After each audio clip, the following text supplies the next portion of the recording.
guys, recap time. After 3 days on that beautiful bike behind me, I've had an absolute blast. I wish I can articulate in words how much fun this bike is.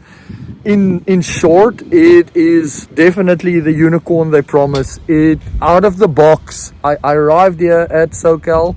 The bike was brand new. It had 0 miles on it, 1 mile. I didn't do anything. I didn't change anything. I just got on the bike and I rode it for 3 days. After 2 days, I changed the suspension a little bit, made the front a little bit softer for me. But out the box, I don't think there is a product that allows you to ride a rally style race and then to go an adventure tour out the box without having to buy a bunch of extra stuff. So I'm gonna give you a quick rundown of it, and then we'll catch up with you again. But if you have any questions, let us know. Okay, so here we go. This is the standard Pro. So there's a standard low seat, there's a standard Pro, and then there's the Rally Pro, right? So the standard Pro has a race ECU, a race exhaust, and mousses.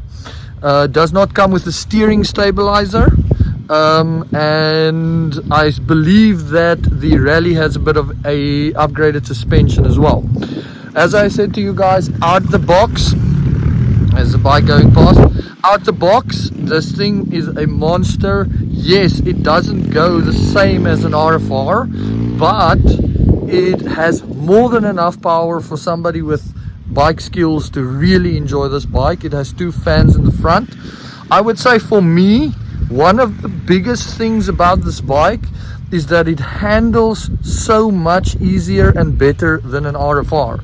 To me, it handles like an enduro bike, and that's something that is really helpful for me. In Abu Dhabi, I really struggled with the rally bike to learn how to steer it, because you have to steer it with the back wheel. This thing rides like a motorbike, like a dirt bike that you would know. The other thing that I'm super impressed about is how well the fuel is distributed in this bike. Now, the RFR has got a tank in the back and a tank in the a pump in the back and a pump in the front. This thing has got one tank, a pump in the front, and with my limited experience, what I'm assuming is happening is because it has one pump, it lets the fuel drain equally down, and therefore the fuel is better distributed. That's just my 2 cents. I don't know if that is the fact, and I do think that in the future EX race models, they will have 2 pumps, because it is nice for reliability to have a second pump. But overall, the bike did not miss a beat over 3 days of punishment. I took it over crazy terrain. I mean, we had rock steps yesterday, sand washes. You know, there were sections that one could class as hard enduro, and it did it literally no problem. It handled like a 500, full of gas. So the quality of the mix of terrain that this thing can take on, like, you know, fast stuff, it goes. The funny stuff is that I had the first few days I thought I was going slow, until I realized that the speedometer is actually in miles per hour. So and then lastly, we've got Nathan Looney's counter shock on here. That is really making a huge difference. So I'm loving the counter shock on the chatter and all of that stuff. And then obviously the roadbook, the digital roadbook, this one is one we're busy developing as well. So thanks for watching. I hope you guys had a nice rundown of the Kove.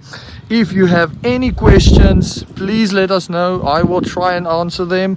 If you want to see anything specific, I can do that as well. But in short, I am very happy, very impressed. I'm walking around with a hell of a smile on my face. This bike is awesome.